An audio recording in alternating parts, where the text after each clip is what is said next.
So, finally, we have come to the last module of this episode. This is module number 17. Here we deal with another aspect of non-response, highly qualified in terms of research topic, in terms of thought process that is going on, and it started very early when the subject was developing. People tried to understand the sources of non-response, and in that context this topic came up.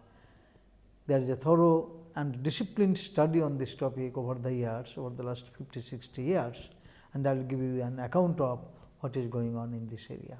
So, this is where we talk about non-response techniques. So, as I said, this is the last module in the series of 40 modules that we are trying to cover, various aspects of DOE and sample survey. I would like to dwell on non-response in sample surveys, which is regarded as a major practical problem in actual surveys with human populations. That is the biggest problem. So, let us take up some issues involving non-response. However, I will touch upon some uncommon problems and thoughts. It is generally said that two of the main sources of non-response are refusal to or evasion of answers to questions of a sensitive nature and not at homes. Whenever you are dealing with human populations, first thing could be if it is a sensitive nature. If the issue is of sensitive nature, then of course, people might try to refuse giving an answer, or they might give a wrong answer, untruthful answer. These are the typical things that happens. That is why we talked about RRT and other modifications. And other thing is people are not available. So, how do you expect to get response from them either way? Okay. So, we already took up the first issue and deliberated upon some aspects of RRT towards resolving this problem involving sensitive issues. As to the not at home category of individuals, persons or respondents, usually the technique of callbacks is proposed. Callback means you go first stop and then you call again, second call, third call, etc. Early attempts to tackle this type of non-response may be attributed to Yates in 1946, Hansard and Harris again in 1946, who introduced the methodology for callback procedures. In a way, the population is tacitly divided into two categories or strata. Response stratum, wherein the units they do respond at the very first attempt. They are cooperating with you. You check with them, they are available and they respond and you get the response straight away. And the other is the non-response stratum called the hardcore stratum, in which the units do not respond in the first attempt and also rarely do so in subsequent attempts. Even if they are available, they may not feel like cooperating, and if they are not available in the second attempt, you get them, but still they are reluctant to give information. A second attempt is in order and it is made based on a selection of a subset of the non-respondents. The first time you go, there are certain non-respondents, you make a subset selection, make a second attempt and so on.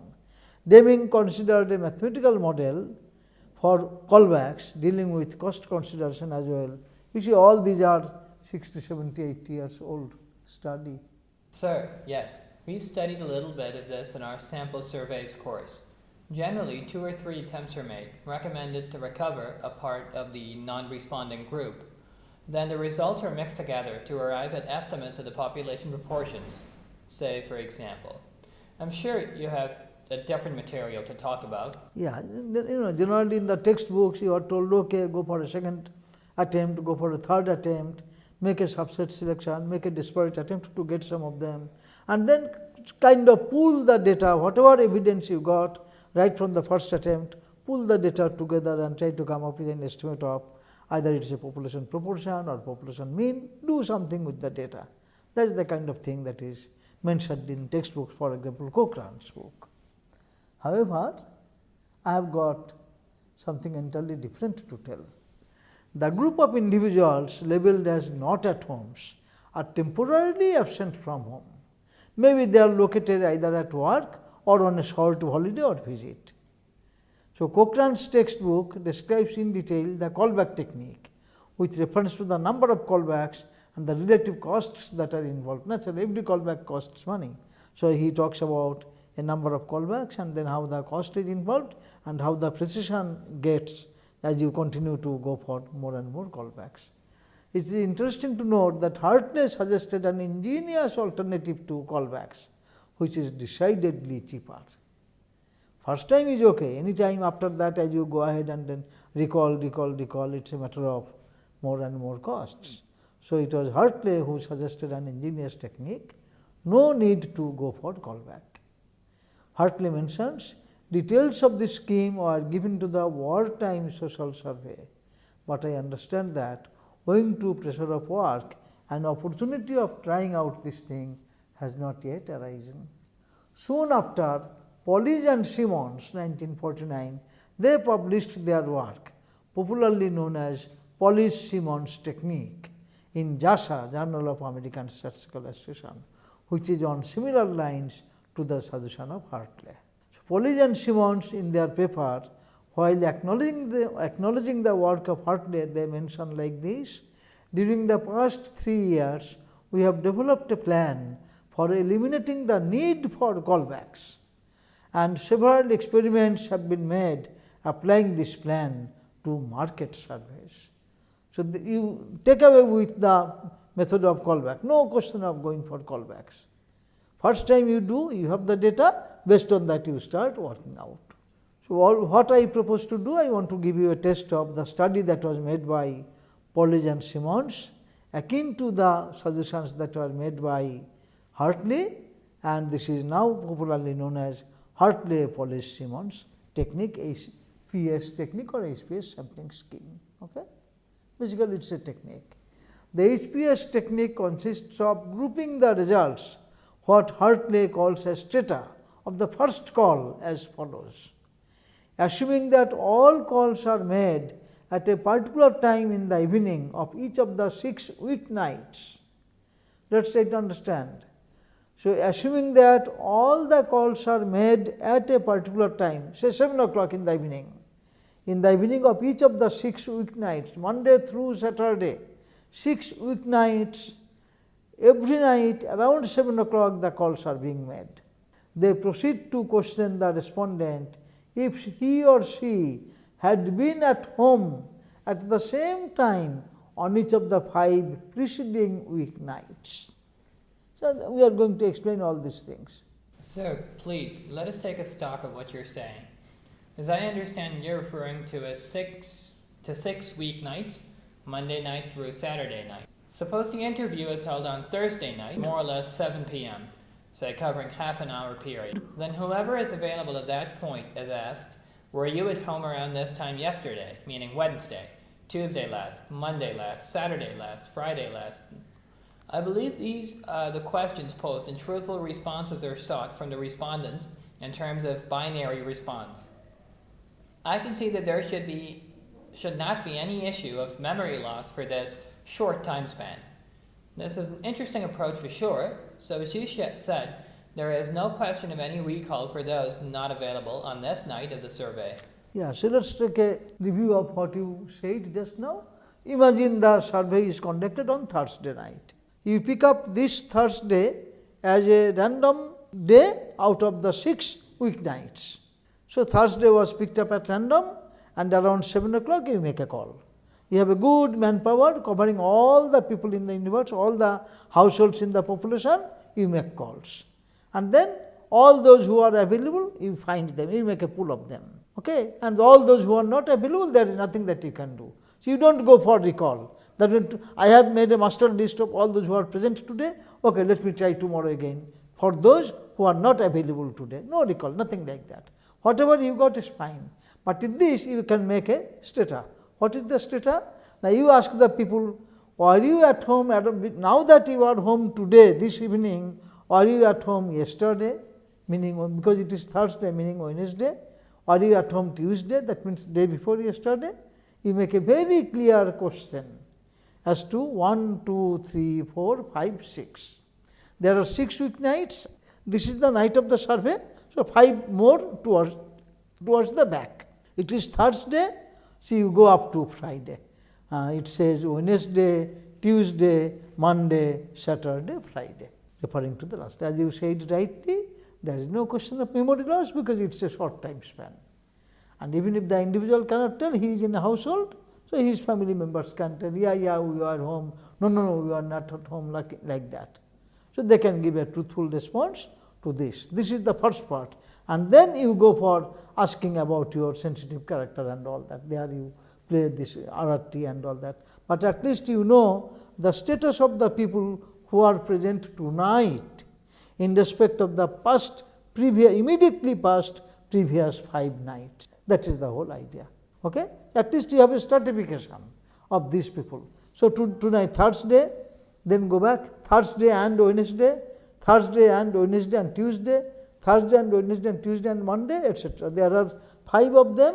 So 2 to the power 5 minus 1, 31 possible, 2 to the power 5, 32 possibilities are there.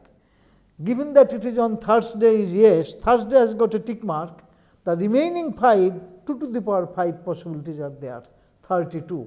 All no, only today is yes. You understand? Only one of them together with today, only 2 of them together with today, and so on. So there are 32 categories based on the simple call that you are making here. That is the idea. It is an interesting approach, as you said, for sure. There is no question of any recall for those not available on the night of the survey. Okay? But you already got massive amount of data. So I appreciate your approach that at times it is worth taking a stock of the material that is being discussed. Okay? Now we have perfect idea about what is the basic data that you have collected through stratification. Let me now proceed. Imagine a situation wherein we have a total of capital N households in the neighborhood, and we conduct 100% screening, that is census of the households, on a randomly chosen weeknight. So this Thursday, as you said, that has been randomly chosen, and on Thursday we are making a 100% screening of all the households. So we have massive manpower to make a phone call around 7 o'clock in the evening. That we are doing 100%. But something is unavailable, that is what we call N0. N0 is the number of households reported as unavailable. Why do I write N0 tilde? That is because you are referring to a random day. Today I look at 1000 individuals, today 700 individuals are not available at home. But that is referring only to today means the day of the survey. That is why I am putting N0 tilde. N0 tilde be the number of households reported as unavailable. Further, let Ni tilde be the number of persons or contacts among the households who report as being at home on exactly I nights, including the night of the survey. I equal to 1, 2, 3, 4, 5, 6. Okay? So the capital N, the total number, 1000 individuals, households in this neighborhood, that 1000 has a breakup.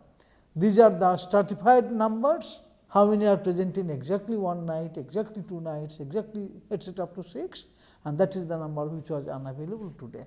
Because they are unavailable today, I do not know their status on other days. Simply today they are not available. Further to this, note that if N0 tilde is positive, that means at least some people are not, they have not shown up today, they have not responded today.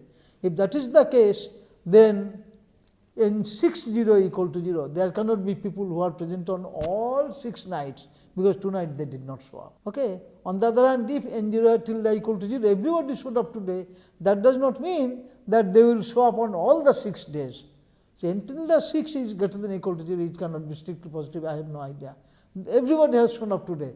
That does not mean they are present on all days. Again, if I is the number of nights the person was present at home out of tonight and the present previous 5 nights, I by 6 is an estimate of the probability of the individual being at home at this time on a randomly chosen night. Let us see. Let us look at the class of people who say that yes, I am present on I nights. Out of 6 I am present on I nights. Then on a randomly chosen night, the chance that the person will be available is I over 6. You can see the inclusion probability of the individual. In an immediately following paper, Polly and Simmons, they discuss the difference in the effects of clustering or stratification in using the nights at home plan. This is the nights at home plan. So all that they did, they made extensive phone call, 100% coverage. Definitely some of them are not available, that we are calling N0 tilde, because it is based on a randomly chosen weeknight, night of the survey. That is why it is N0 tilde, not available. Do not go after them. Whoever is available, make this question. Have you been here yesterday, etc., etc. Yes, no. You get the 2 to the power 5 branching, and that along with tonight, you get n0, n1 tilde, n2 tilde, n6 tilde. That is your data. Noting that the first call answers are mostly from those persons who are at home most of the time, the response is given a weight inversely proportional to I. This is what using basically the Horvitz-Thompson estimator concept. So, if it is I over 6, you give the weight 6 over I, that is the idea. So, capital N I tilde over capital N, it serves as an estimate of Pi times I over 6. So, that an estimate of Pi is given by 6 times N I tilde over I times capital N I equal to 1 top to 6. Let me try to explain. What is the meaning of Pi tilde? The proportion of individuals who are present on I weeknights out of 6. My data refers to N0 tilde, N1 tilde, N2 tilde, N6 tilde. That was my delta, giving the identity capital N equal to this sum. From there, I am trying to elicit information on each of these Pi's. So, Pi tilde, Pi means what is the proportion of individuals who are present exactly on I nights. That cannot be simply Ni tilde by N, because it was a randomly selected day. That is why you give this factor 6 over I. I over 6 is the chance of the person being at home, and therefore you take the receptacle. 6 Ni tilde over In. Once these Pi's have been estimated for I equal to 1 top to 6, an estimate of P0 is derived from the identity 1 equal to this total. That gives you an estimate of P0. Remember, P0 is not N0 tilde. N0 tilde is all those who are not available today. That includes people who are available on other days. Okay, so P0 is basically means all those who are not available at all. That number you don't get by from today's survey. Today's survey N0 tilde, it involves P0 component plus something more, and that is what is exactly mentioned here. This is the expression for N0 tilde over N serves as an unbiased estimate for a large number of terms. P0 who are never available. P1, 5/6 of P1.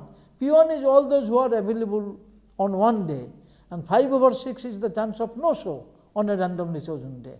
So, 5 over 6, similarly 4 over 6 P2, 3 over 6 P3 and so on. So, N0 tilde by N, it serves as an estimate for this quantity, that is for, now you simplify this. From this again P0 can be estimated. So, you look at N0 tilde over capital N, from that you take out estimates of all these quantities and you get an estimate of P0. That is one way of doing it. Other way of doing it is looking at all the Pi hats and then subtracting from 1. That gives you P0 hat. So, you have got two expressions for that. The question comes, are the two estimates of P0 hat necessarily equal? Can any one or both be negative at times? This is something that one should think a little bit. Sir, this seems to be a highly interesting scenario. Up front, it looks like we're going for a census of all the households, but yet we are in a position only to provide estimates of different meaningful parameters. What if indeed we took up a sample, say simple random sampling without replacement of households? Let me try to figure it out myself. Naturally, we would have a split of small n as n0 tilde, n1 tilde, and so on to n6 tilde, in the same spirit as that of capital N described above. Oh, I see this is now in the framework of two-stage expectation, etc. I believe with reference to the same randomly sampled weeknight of the survey, we can claim expectation 2 of n not curl. You are conversant with E1, E2, V1, E2, V1, V2, E1 operator. This is the operator coming in two-stage sampling. Okay, E2 is the conditional. Conditional expectation of n naught tilde divided by n, right, which is n naught tilde divided by n. And hence expectation of n naught tilde divided by n is equal to the expectation of E1, the E2, conditional naturally, expectation, yeah, which equals P naught plus 5 P1 and etc. Likewise, expectation of ni tilde divided by n is Pi times I by 6 Right. for all I 1 to 6. We are now in a position to estimate the population proportions in different categories as usual. Yeah, whatever we are doing involving capital Ni tilde and capital N, same thing we do with small Ni tilde and small n. So, all it says is that right on the day of the survey, do not go for 100% attempt to contact all the individuals, make a subset. That is what it says. Take a subset of small n out of capital N. Look only for those households and then see if some of them are available, how many times, etc. So, you make a breakup of small n into n0 tilde, n1 tilde, n2 tilde, etc.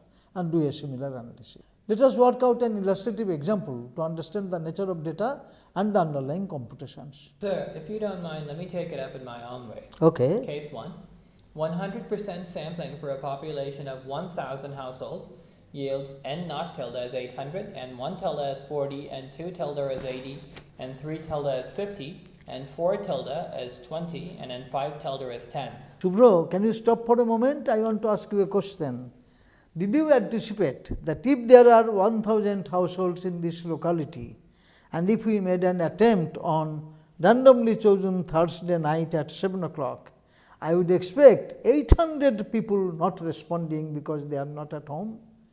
Did you expect that? Is it not too much, or what do you think? So I think it's too much. Yeah, that is the impression that I had in the beginning when I was studying the article. Afterwards, I realized this is just a fair number, even though to start with it seems too much. Maybe I thought that they are cooking up the figure, or maybe they are doing something wrong. Maybe it should have been 100, 200 like that. But there is a good reason for this 800. So, we should not feel alarmed by looking at this figure. Okay? And the rest are quite believable, 40, 50, etc. Okay. And we apply the formulae. So, what is your P1? 24%, estimate of P1. So, what is the percentage of people who are present just on 1 out of 6 weeknights? 24%. That makes sense. P2 again 24%, P3 10%, P4 3%, P5 0.01%, and finally P0 38%. That is believable. That 800 was giving the impression that 80%. Yeah, 80% no show, but that covers people who are present on other days, not today. And this N0 means never ever. Okay? That is why this P0 that refers to no show at all, never ever they are present. That is up to 40%. 40% people are never available. That is the whole idea. Again, alternatively, we can compute P naught tilde from the relation before. Yeah, right. This gives the impression that both formulae may lead to the same result. Again, we will have similar results while dealing with a random sample of households. It is interesting to note that although hardly 40% are not at all at homes, the survey indicates 80% non-response on the night of the survey. Yeah, that's kind of paradoxical. Huh? Oh my God, 80% not available. Then how do I conduct the survey? But as a matter of fact, only 40% are totally not available. Okay? That's interesting aspect. So far, we have discussed about estimates of the PIs based on this HPS, Horvitz, Polish-Simon scheme and the data gathering scheme that we had. Suppose we are interested in the incidence proportion PA of a qualitative feature capital A in the population as a whole. How many are drug addicts? For example, how many are smokers? We know we are talking about what percentage are available. Now we want to know how many are smokers, what percentage, like that. Under 100% inspection of the households on a randomly chosen weekday evening, we end up with so many households who are present, and accordingly we can collect binary response data on this item of inquiry from each of these households who are present. Okay? Suppose that it is a regular feature, then there is no problem in getting information on yes, no from these people. But that does not in any way tell you what is happening to the N0 tilde who are not available. The incidence proportion of this feature among n minus N0 tilde households can be computed outright. But these are the individuals who are present tonight, therefore, I can always compute their incidence pattern, PA, how many are possessing the attribute, etc., everything can be done. This does not represent the whole picture, since the nature of incidence of this feature among the remaining N0 tilde households is totally unknown. But we can have a projection. Can we develop a reasonable approach towards estimation of PA at this stage? That is what we have tried to understand. Recall that towards unbiased estimation of PIs, the available households have been stratified or classified according to the number of weekday evenings they spent at home. This number varies between 1 to 6 for each such stratum of households, and for the specific feature A, we can compute n tilde A, number of households possessing the feature A. Note that n tilde A 1 all the way up to 6, this stands for all the households possessing the feature A among n minus n tilde households who are present on this evening. What is not known is the corresponding number among the n0 tilde no-show households. So, now we can project it. However, from our understanding about the data analysis, we know about possible decomposition of n0 tilde among different strata. You recall that n0 tilde has a decomposition. This is absolutely no show, n0 tilde 0, no show at all. Others are, not today, but they are present on one night, they are present on 2 nights, they are present on 6 nights, where n0 tilde 0 is estimated number of households who belong to the no-show category. Likewise, n0 tilde 1 is the estimated number of households among n0 tilde households who are likely to belong to the stratum 1 and so on. We now project ni tilde A based on ni tilde households for the stratum I. So, all I am doing is, I am looking to the incidence proportion of all those households in the category I in respect of the category, in respect of the feature A, and that proportion I am projecting to all those who are present today belonging to the category I, and the projected number of those who are not available today, but still belonging to the category I. So, to that I project this proportion and I come up with a larger number. To summarize, we have gathered idea about the splitting of capital N into 7 categories, no show at all, presents in exactly 1 weekday evening, exactly 2 weekday evenings and so on. Further to this, with respect to possession of the feature, we have understanding about the number of households possessing this feature in each of the 6 stratum, except the stratum representing no show. The only problem left was to gather information about the possession of the feature A among no show households. At this stage, we have available a number of methods we can use. So, all we have done everything except for n0 tilde 0, that we do not know how many of them belong to the category A. But we have information on other categories at this moment. We can develop a suitable probability model, apply it on the available data. Let us take up an illustrative example. So, may I continue with the example we had taken up earlier? We had adopted 100% sampling for a population of 1,000 households, which yielded n naught tilde as 800, n1 tilde as 40, and so on. Right. Subsequently, we derived P1 had 24%, P2 had 24%, P3 had 10%, etc. Eventually, we obtained P naught tilde as 0.378. Okay. Now, we introduce a qualitative feature, A, and obtain frequency counts. Okay. Total feature count of incidence of A among the n minus n naught tilde households is 60. That information is now available. But these 200 households, they are available. We talk to each one of them and ask, make a request for whether they possess the feature A or not, which is otherwise taken to be regular. They will say yes, no, I got a total count of 60. That we can understand. And then what is not known at this stage is the frequency count of incidence of A among n naught tilde, 8 is equal to 800 households, not available on the evening of the survey. Okay, so that is the issue. I know these 200 people, they are available on 1 night, 2 nights, 3 nights, up to 6 nights.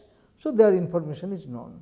Not only I know the total 60, I know every category wise, stratum wise I know, giving a total of 60. That is what is written here. We have available decomposition of the total count 60 as follows. What does it mean? There are 20 in the category 1 who say that yes, we possess the attribute A. There are 20 in category 2, there are 30 in category 2 who say yes, we possess the category A. Like that, this total is 60. Okay, that 60 count, we have the stratum wise information is available. And because n0 tilde is positive, so there is nobody who is present on all the 6 nights. That is why n tilde 6 is 0. And then now recall that n naught that is the decomposition of n0 tilde. Is this sum where n naught tilde naught 0 is the estimated number of households who belong to the no-show category. Using the pi hats, we project and compute these values for the n naught 1, 2, 3, and so on. So, the whole idea is N0 tilde is the no-show today, no-show number today on the night of the survey. But I know what are the percentages in different classes. So, I project that and get into the splitting of N0 into different components, and to that we apply this percentage that we have found. The percentages that we have found, we apply that and we project these numbers. That is what has been done. Projection of Ni tilde A on the whole population, the adjustment factor that I said, 20 out of 40, but I know it is not just 40, 40 plus a big chunk out of that 800 coming on projected for one night, that is 192. So, that is why it is projected to 116, 102, etc. I know 1, 2, 3, 4, 5, this is 0, all I am wanting is cell I, cell category 0, that is the one that I want. Summarization of the data, cell category 0, projected cell count 302, out of 1000, I do not know what is the projected count of A, because they are never showing up. For everybody else, I know the number. I know what is the projected cell count, I know what is projected count by using A. Now, it is a matter of application of a suitable interpolation formula, because I know I can go for extrapolation. I know 1, this, etc. I know x and f, x, f, x, f. I have to make f corresponding to x. Okay, so this is standard, or I can develop a model and do it. So, thank you for your very clear understanding and thinking about this problem. I will now leave it to you to figure out how one could implement an unequal probability sampling design. So far we talked about simple random sampling without. What if there is an unequal probability sampling design, assuming that the household size is available. In advance, I know for each of these households in the community, I know what is the household size. And we believe if the household size is larger, there is a more reason for the people to stay at home, because they cannot just go like that on weeknights. So, less is the chance of staying away from home if the household size is more. Okay? Away from home chance will be going down. So, there is a case for using PPS sampling. If I use PPS sampling, I come up with data, then how do I go for estimation of these numbers? Okay? A very interesting topic. To conclude, in this module, basically we talked about two major sources of non-response. One could be, as we discussed earlier, sensitive issues. Whenever we are dealing with sensitive issues, people are reluctant to divulge information. It could be because they feel that their privacy is being threatened, or it could be that they do not want to cooperate and they simply want to, they will simply refuse. Either it is a refusal or untruthful response, or simply not divulging the information because it is a sensitive issue. On the other hand, there is another reason for non-response. You make a phone call and the person is not available. These are called not at homes. If there is a situation of not at homes, earlier there was a question of recall, but then quite some time back there was a novel technique suggested by Hartley, followed by Pollage and Simmons, that you do not have to go for recall technique, but you can use an entirely different ingenious method of extracting information from the individuals who are just available on the day of the survey, and you can avoid this question of callback.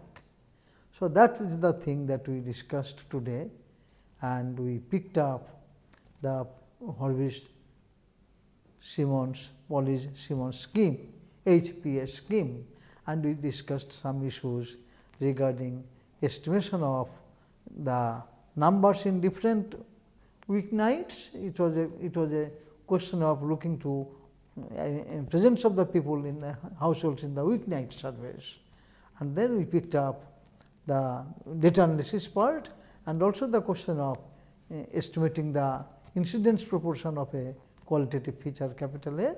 That question also we picked up, and then we took some illustrative examples to discuss finer points regarding the computation. With that I end. Now we will pass on to exercises and MCQs. Thanks for your attention, Shubhro, and for your very good cooperation. Shubhro, can you start reading the questions now one by one? Instead of random selection of the night of the survey, it was deliberately chosen as the third Wednesday of the month. Your survey was conducted as usual with the results as indicated in the text for a total of n equals 1,000 households. The statistician was in doubt as to the use of the formulae and the validity of the results on estimates of the proportions. However, he was assured that his choice of the weeknight of the survey was not disclosed to any of the households. Immediately, the statistician felt relaxed and gave a nod to the data analysis. Did he make a fool of himself? Okay, let us try to understand. It says that it was deliberately, instead of a random selection of the night of the survey, it was deliberately chosen as the third Wednesday of the month. The management decided to go for third Wednesday of the month, and accordingly survey was conducted, etc., etc. The statistician, he understands the theory, he knows that it has to be a randomly chosen weeknight, but it was not randomly chosen. So, he was debating whether he should do, etc. But the management is telling him it is okay, because people do not know that this third Wednesday of the month has been deliberately chosen. Okay. People have not been disclosed, they do not know. This is the day that we have chosen, we told them it is a random choice. So, how does it matter to you? Even though we have made a deliberate choice, but people, all the households, they know that it is a random choice. How does it matter to you? Okay. So, this is immediately the statistician felt relaxed. He gave a nod to the data analysis as it was being done. Did he make a fool of himself? Okay. Good question. Next one, please. In Hartley-Pollitt-Simmons sampling scheme, the questions for extracting information are changed from "You are present tonight and please indicate how many additional weeknights you are at home" to "You are present tonight and please indicate the number of weeknights you are at home by putting a tick mark as per the following table." Exactly one evening, more than one evening, more than 2 evenings, more than 3 evenings, more than 4 evenings, or more than 5 evenings. Okay. So, you have to put a tick mark on the appropriate answer. Okay. It is like cumulative, as you can see. Okay. Develop appropriate formulae for the estimation of the pi tildes and illustrate the computations with an example. It should not be difficult. Earlier you are asking how many, now you are asking cumulative, in terms of cumulative. Okay. Good question. What is the next one? Instead of a random selection of the n households, suppose PIPS IPS sampling is adopted. Subsequently, the same procedure of extracting information is followed. Can you develop formulae for unbiased estimation of the population proportions in different categories? Let us try to understand. Earlier we said we are making a random selection of the households. First of all, we said all capital N households are taken into consideration 100%. Then we said we will go for a subset selection, random selection of small n households, and there we argued that we can apply two-stage formula E1, E2, V1, E2, E1, V2, etc. That is what we understood. That was also straightforward along the same line. Now they are saying make a subset selection of the households, but by adopting PIPS, suitable PIPS scheme, because you know the household sizes that can be used as auxiliary size measure, and if the conditions are satisfied, we can possibly go for a PIPS sampling scheme. If that has been done and you have followed the same procedure of extracting information, so that means whenever you have got the household selected according to the PIPS scheme, after that extracting data you follow the same rule. All those who are available ask whatever, 1 night, 2 nights, that way we are doing, okay, and you have the data. Can you develop formulae for unbiased estimation of the population proportions in different categories? That means P1, P2, P6, P0. What is the formula now, given that the households have been selected using PIPS method? It is a good challenging problem, okay? Not difficult given the understanding that we have from all these chapters. What are the MCQs? Let us see. Let me read. Question 1. It may so happen that a huge percentage of the households may not be available on the night of the survey. That is what happened, 880%. Is this expected under normal circumstances? Yes, not at all, at times. Okay, under normal circumstances, is it expected that a huge number of households may not be available on the night of the survey? It was kind of, to us it was a shocking, my God, 800 out of 1000 are gone. Where is my data? That was kind of shocking to us. But is that normally expected or not? Second question, preliminary listing suggests that N0 star households are away from home for quite some time? It's an interesting question. I have made a preliminary listing. While doing that, I went door to door, knocked, and I tried to see if these households are listing I have to do. So that suggests that so many households are away from home for quite some time. People said they don't show up for months, they have left, they have this, etc. However, this information was not disclosed to the statistician. Okay? Who made a random selection of small n households from the entire population of capital N. To a statistician, you give the master list of capital N. He makes a random selection of small n households. He tells go and survey these people. But the agency knows that out of small n, how many are already not available. So that they put cross, and out of the remaining they go out. They carry out the statistical analysis as usual. Who made a random selection of n households from the entire population of capital N, carried out the statistical analysis as usual. Because if he makes a random selection of small n out of capital N, and if that incorporates already some members who are away from home anyway, that number will be 0, 0, 0. And he will be getting additional numbers who are not present tonight, but who are otherwise present sometime. Okay. Is it perfectly okay because the statistician is not aware of this fact? Or this analysis is not valid since a few of the n star, n0 star households are likely to be captured in the random sample, and we already know the status of these households. A separate analysis has to be carried out. Or the statistician became aware of this fact at a later stage. However, he decided to keep it to himself and went for usual data analysis as if nothing had happened. Usual analysis is not valid and nothing can be done at this late stage. The entire study has to be scrapped. That I think that should have been number D. Okay? So this should have been number D option. So number C option is right there. If nothing had happened, there should be an option number D. Usual analysis is not valid and nothing can be done at this late stage. The entire study has to be scrapped. Why is this late stage? Because small n households have already been selected out of the big master list, and that knows of people that was not divulged to the statistician. Okay? So it says that the entire study has to be scrapped and one has to do it all over again. So please remember there is a D here, there are 4 options. Okay? Now let us see another question 3. Preliminary listing suggested that n star households are away from home for quite some time.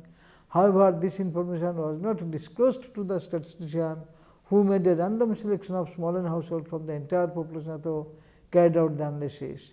This analysis is not valid since a few of the n households are likely to be. Is this going to be the repeat of what we had earlier, or is it a different thing? Yeah, there must be something different here.